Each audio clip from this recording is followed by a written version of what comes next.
Deadwood, episode 33, Amateur Night. Yes, so this is the 9th episode of season 3. Would you like to briefly explain what happens within Amateur Night? Of course. This episode is... Well, first of all, this episode is fantastic. Yeah. In my opinion, the best one of season 3. Yep. The best one since season 2.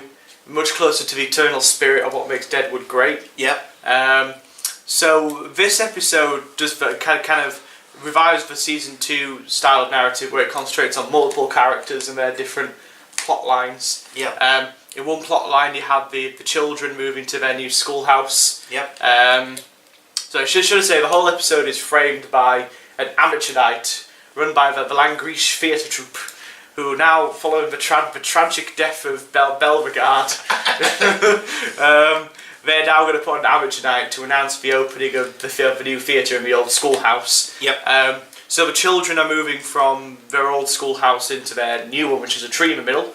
Jodie Stubbs and Calamity Jane, seemingly in a relationship now, are mystified at why there's a tree growing in the middle of it.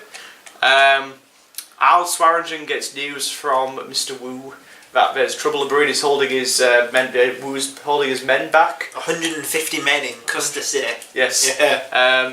For the lingering threat that Hearst represents. Yep. Hearst gets news from that man from Yankton that there's 250 troops waiting to help garrison Deadwood if needed. Yep. And Mr. Hearst also gets news that Annie Lou's son died en route to his mission under Hearst. Heavily implied Hearst has killed him. Yeah. Yep. Yeah. What else have we got? The Earps leave. The Earps leaves Deadwood, after leaving barely any impact, Yeah. in my opinion. Well, I think that the intention of the storyline is to make it as a conscious echo of Wild Bill. Oh, yeah. Because Wyatt Earp is an absolutely legendary Western figure. Mm.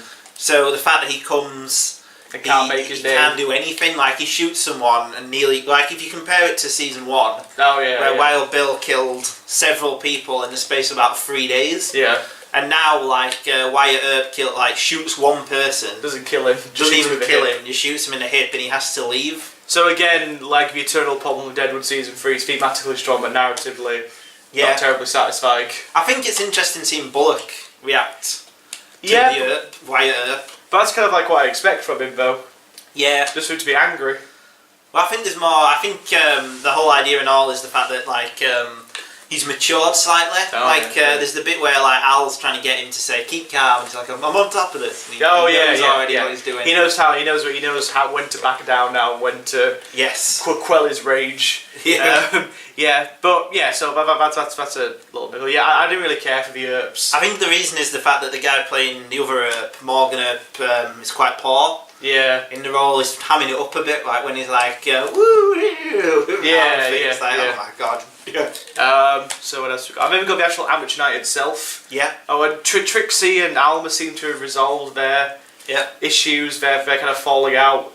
She's not working at the bank, but they seem to have come to a mutual understanding now. Yeah. Well, Alma's kicked the dope. Alma's kicked the dope, which is good. Yeah. And what else we got? Oh, we've got some really nice scenes where the general is carting around Steve the drunk. He just can't disconnect himself from this man. Yeah. He feels a responsibility to look after him. Yeah. And that's pretty much it. Yeah. I think, yeah. So a lot happens in the episode. A lot more than any other episode of season 3. Yes. So it's proof that the writers haven't gone completely insane. No. It's like, for me, this is what makes Deadwood great. Yeah. This is what makes it great. Not individual, not one big grand narrative that connects them all together, but the little disparate storylines which all form to make one big whole. Yeah. That's what made season 2 so fantastic, and season 3 less so. Yeah. Because it just concentrated on that one storyline, which I personally don't really care for. Oh, the Hearst stuff. The Hearst stuff, I'm just not bothered about it at all. Thematically, like we said before, thematically it's been very strong, but narratively I've never found it satisfying. No. So I love seeing just these kind of disparate little storylines all kind of collating together, nice little moments just all collating together to make one great whole. Yeah. And the way the town are all brought together by one event. Yes. So in this case, it's the amateur night. In the same way, Tom Vanderwerf pointed this out. But in the same way that the Boy the Earth Talked To episode, which deals with the marriage of Alma and Ellsworth, that brought the town together in a joyful event, amateur night does a similar thing. Yep. Which is really nice seeing these characters express joy, because this has been a season filled with dread on the oncoming of what could happen to them. So it's really nice seeing the characters have like moments of joy and pure happiness. Yep. I loved the amateur night sequence. That was brilliant. It was brilliant. Pretty much just what I want from Deadwood. So it's interspersed with these kind of fun little things where you see all the residents doing the tricks and the singing and the laughing and the joking. And what I like about it is the way Langrish celebrates even like the simplest of talents. Yeah. He's not like a snob. So like one guy, he does like leapfrogs. Yeah. It's, oh, brilliant, magnificent! It's all part of the act, and it's a celebration of the various different lives that people lead in Deadwood, from like something as simple as leapfrogging to something as kind of ambitious as that guy who's got like the big hammer against his head. Yeah. Like everyone's got a talent, and it should be celebrated. Excellent. Because everyone in the community is important. Everyone's contributed to making this camp what it is. Yeah. And the kind of, I feel that the amateur night is kind of a metaphor for that. It's a celebration of everyone who helped to make Deadwood what it is. And then you contrast that, you juxtapose that against the political machinations of what Hearst and the Man from Yankton are talking about, how there's troops available for Hearst to take over if needed. Yeah. We talk about Mr. Wu with his soldiers, and it juxtaposed against what people in Deadwood want it to be. They just want to get on with their lives and live happy, joyful lives, against the political machinations of what Mr. Hearst is planning to do and how he plans to ruin the town. Yeah. So it's great. It is great. Just because of that one sequence, and episodes like this maybe want the rest of the series to be like that. Well, yeah, because it should be like that, because this is the most ambitious season in a way, because it's clearly the one where they've spent the most money on it and it has the most characters. I also love the scene where it's just it's for the exact same reason the whole town comes together, where they just walk the children from the old schoolhouse to the new one. And everyone watches and they have their reactions and all that. And like the kids look out and smile at people and then smile back. And, and like I love the tender little moment where Jane says to Jonah, like, you might have to hold on to me for me falling down because you got drunk. Yeah. So again, they're two characters which like it's really nice seeing their like burgeoning relationship. Yeah. The fantastic scene, and it's another example where like most people in Deadwood want to lead their lives and live happy, joyful lives, and Joni and Calamity Jane and even Mose have formed this kind of almost like surrogate family. They've kind of been brought together. It's really nice to see them together, and then it's a reminder that people in the town want to ruin that. Hearst being one of them in the scene where he juxtaposes the joyful scenes of them all doing the amateur night with him talking about how he plans to bring all these soldiers in. And then you have the moment where they're all trying to get to the bottom of this mystery and they have a nice moment together of kind of why there's trees here. And then Cy comes to ruin it. And he's like, what the fuck are you doing, Joni? He just comes just to spout shit, basically. And then they all gather up around Joni and get rid of him. That's a great scene. It's a really great scene. Powers Booth out of the bed. Clearly he's well now. So like he's well, you can even tell in that, because like at one point he stood up and then the next he's leaning. Oh yeah. And he looks quite ill when he's leaning. He does, doesn't he? Yeah. Oh, Jesus. But that was a fantastic scene. I really liked that. He's just like, what the fuck are you doing? You are mine. And she's like, fuck you, get out. I don't care. And it's great just seeing the characters evolve and do new things, like seeing... Because you were saying one of your problems with Season 3 is the fact that there's no big character development, they're all just repeating the same stuff. Going through the motions. But this feels like they are actually moving forward. Yeah. This almost feels like it's an episode that was held over from Season 2, actually. Well, this is what's funny though, because this episode is clearly miles ahead of anything else in Series 3. I like Unauthorized Cinnamon, but watching this one back, it is much stronger. It's a much stronger episode, yeah. It goes back to the eternal quality that we talked about in the last episode, where this episode feels more scripted than the others, but you still obviously get that improvised feel. Just everything about it's great. The little details, like the fact that Richardson can juggle. I like how Annie Lou and Richardson have like a relationship together. Yeah. And when she gets news, she's like, "Get away! Just get the fuck away from me, Hurst. I don't want to talk to you." Yeah. And she confides in Richardson. That's a beautiful scene. Yeah, it's really, really great. Yeah. And like how Richardson's learning how to cure meat properly, like, you know, salting the ham and smoking it in a house. You know, how are you going to know when it's finished? Oh, I've got these notches in the wall that I know. So it's great. Just the little details which build up these characters. Yeah. I just wish the whole season was like this. Yeah, exactly. This whole season should be like this. It's just a shame that it's not. It's weighed down by the Hearst stuff. Yeah. And having to tell this big sweeping. But what's interesting is that I think what they were trying to do with this episode, from a sort of narrative point of view, is before we get to the next ones where everything kicks off, it's like, this is what the town has to lose. Yeah. But there's never a bit where like anyone makes a grand speech about it. That's true, yeah. It's just the juxtaposing, this is what the town is now, this is what Hearst wants it to be. But there's never any, like, it's not making that point explicitly. No, yeah, it's just part of the story. Yeah, it's just all visual storytelling. It's all Yeah. like, this is the joy we have in this, and this is what it could be. And I think that what it should be this season is more of that, more just people living their lives to show what's wrong, rather than like all the anger and all the grand speeches and speeches and stuff. Yeah, like all these Machiavellian moves against Hearst and stuff. Yeah, Yeah. It should just be yeah, telling the story, tell it like it is, kind of thing. yeah. There's a Shakespeare quote in this that Langrisha at the start, you know, The whole world's a stage. the whole world's a stage, and the men and women are merely players. Yeah. And there's another Shakespeare quote: "Brevity is the soul of wit," Yeah, which basically means you don't fuck about and you tell it like it is. Yeah. Which is what season 2 does. yeah, Season 2 just tells the story, and then you can kind of like, you get the themes from watching the characters, the juxtaposition of the stories, and it makes it more engaging. Yep. But I find it when you have characters in season 3 going on about what they have to lose, then it's not as engaging. no, It's much better to have a juxtaposition of stories, and it's what it does best, basically. yeah. That's what season 2 did best. I think that this episode does best. Well, this is one of the best episodes of Deadwood. I think so. I agree, actually. Yeah, definitely. Yeah. It was a nice surprise. Yeah. Well, would you have thought that it would be a great one this late in? Well, I heard, I heard the concept. I know the concept. Amateur night, like it says itself, doesn't it? The characters in Deadwood are going to be, doing stuff they've not done before, and they're going to be like doing all this fun stuff. And it's like, okay, that sounds great. I can't wait to watch this episode, and it might be even better than I thought it was going to be. Yeah. Just by like the way, just the way it kind of calls back to season 2 style of storytelling. Yeah.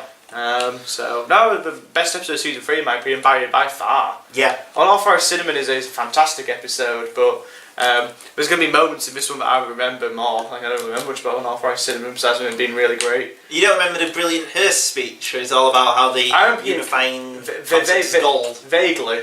Yeah. Where he talks about the colour. The colour. Yeah. But it's not really left an impression on me, No. because I don't find Hearst interesting. Really? Is that what? Well, this episode only has that one scene at the end. It's all better for it. Yeah. Yeah. I'm just, even after I was reached, I've never found Hearst interesting. No. You know, like, okay, he just wants to fuck up the town and get all the gold. Yeah. It's not terribly engaging. Well, I say, yet again, I find him very thematically interesting. Yeah, thematically interesting. But he's barely a character. Yeah. He just stands around glowering and... But like, that's what makes all the other, that's what made all the other characters great in Deadwood, is that they all have their own rich... the theme... The thing is, in like storytelling like this, Yeah. I think it's better your themes coming just from the way the characters interact with the story that you tell. Yeah. Not the other way around. I don't think the theme should inform the characters. Yeah. I think it should come from the characters in the story. Do you definitely feel like maybe David Milch sat down and said, I want to tell a story about people coming towards the end of death and the death of a town, and he said, now I'm going to slip the characters into that? Yeah. Yeah. Absolutely, 100%, yeah. Yeah. Yeah. While with the other 2 seasons, it felt like it was the opposite. Yeah. Where like Deadwood in season 2 has major crises that he has to overcome, and the town ultimately comes together to overcome the crises. Yeah. And from that, you're able to infer the themes and what David Milch is trying to say. Yeah. It shouldn't be, in my opinion, it shouldn't be the other way around. Or at least, I know probably in the inception, he was probably like, I want to make this season about, the characters come together, and I want it to be about, it's all against capitalism and probably in the problem with capitalism, and but it shouldn't inform the story. It shouldn't be weighed down heavily. Well, it never gets into the like pretentious route that some of these kind of stories would do, but it's still great. It is still great, and this episode pretty much redeems the Like, it makes the season worth watching. Yeah, it doesn't redeem. It doesn't redeem the season because I've got too many problems with the season to make it redeemable at this point. But this episode definitely does go a long way to maybe forgive it a little bit. Yeah, there is still that spark somewhere amongst one of the interns. It was the Whedon effect, I guess. The Whedon effect. The intern had a good effect on David Milch. On David Milch, yeah, because it's really weird because like it should be a great season, and it also should be because like you've got the beginning. The first season is all about the beginning of Deadwood. The second's all about life, and the last one death. It should write itself and be great. Yeah, there's just too many. Like I always remember, like compare Hearst to Wilcott. Oh yeah, who's clearly the Hearst surrogate in season 2. Yeah, and it's obvious which is the more interesting, which one's an actual character and which is a construct. Yeah. Because even in Wilcott, like he was a psychopath, but even he could enjoy a simple moment such as Thingy riding the bike. Yeah, even just a simple happy little moment like that. All Hearst does is on the abstract, he just stand there on his balcony and just scowl. That's not an interesting character. No. Well, I actually think that the problem may be that David Milch hates Hearst. Like, because he represents everything that he hates and has said that. Yeah. So it might be that he was overcome by loathing. Yeah. For who the real life character actually was. Yeah, that makes sense. Yeah. But yeah, I'm going to guess, are you going to give this episode a 10? Yeah, it's a 10, yeah. It is, it's fantastic. It didn't feel like with season 2 the episodes felt really short because they were so well done. Yeah. Most of season 3 has felt long to me. Yeah. This one felt like it was 10 minutes. Yeah. In terms of the way it was done. So full of joy and life and just character. Great little moments. Just really, really great little character moments. And the best little moment, we haven't mentioned yet, the bit where Al sings his little ditty. Oh, at the end, yeah, that was great, yeah. Again, he's singing to, like, heads again. Or talking to heads. I liked that. I liked that the absent people from the Amateur Night was Bullock, Al, and Cy. Yeah, that's great. That was really great. Bullock's like, I've got work to do. Like, his duty to the town is completely taken over him having any kind of joy. Yeah. And Al is just pissed that like no one's in the gem. He can't make his money. Can't make his money. His one sole purpose for being in Deadwood he can't do because of his Amateur Night. I mean, Cy's just a miserable bastard and he's so cynical and cold cynical towards the world. But like he can't experience any joy anymore. So all he can do, since he can't experience any joy, is just berate people who have it. Yeah. And he can't stand the fact that Joni Stubbs has moved on and made herself a little surrogate family, and he can't stand it. Yeah. He's so miserable and lonely. Yeah. Powers Booth just plays it brilliantly, of course. Would you have, because we were mentioning this actually at the end of season 2, bringing up Powers Booth and Cy, would you have preferred him to have died at the end of season 2, like the original plan would have been if they didn't promise Powers Booth a role for the lifetime of the show? I kind of do. I kind of stand by Cy should have died at the end. I mean, he has had loads of great moments in season 3, which is kind of a thing, I would kind of missed that, but I still think it would have made thematically more sense. Yeah. The only thing that would hold it back is that the Joni Stubbs stuff, she wouldn't have the obstacle. Yeah. Because there's literally no one left who would stop Joni from doing what she'd want to do. Yeah. So you'd lack the obstacle. That's the only thing from a writing point of view that I'd bring. But basically the really reason why I think they kept Cy around is because obviously, one, fucking Powers Booth. Yeah. And 2, they needed an obstacle for Joni's storyline. Yeah. And the only one really is Cy. Yeah. Just from a writing point of view, so we kind of need to keep him around for that. So on that regard, it is great to see Powers Booth, and he has had lots of great moments. So the moment in Amateur Night, and the one where he goes on about God, where he has his little rant. Pass me the douche, Lord. Pass me the douche, Lord. I'm God. Like it's worth it for that. Yeah. But like from a story, from like a thematic point of view, he probably should have stayed dead. He practically is dead, I think, at this point. Yeah. He doesn't have the same influence he had anymore. Everyone who loved him has gone or died. Yeah. Moved on. So he's practically is dead at this point. He's more like a ghost. Yeah. At this point, he's like a ghost haunting the town of Deadwood, reminding him of what came before, I suppose. Yeah. Well, he represents like an unfettered greed. Yeah. Which the whole town has gone past now. Yeah, they've moved past it. Yeah. Yeah. Yeah. It's now like people like Al and Bullock who can adjust to the town. Yeah. rather than the size. But yeah, I think the minute that Bullock and Al were able to team up, it pretty much just stripped Cy of any power or influence he had. Yeah. So yeah. But yeah, fantastic episode. What will the next three? Final 3 episodes of Deadwood. The final 3, which try and form a very. I can't wait to see what you think of the finale. Oh yeah. Like the how it ends. I'm foreseeing. Ooh, I don't want to say to mention it, but yeah, it's weird. But yeah, Amateur Night, great episode. Yeah.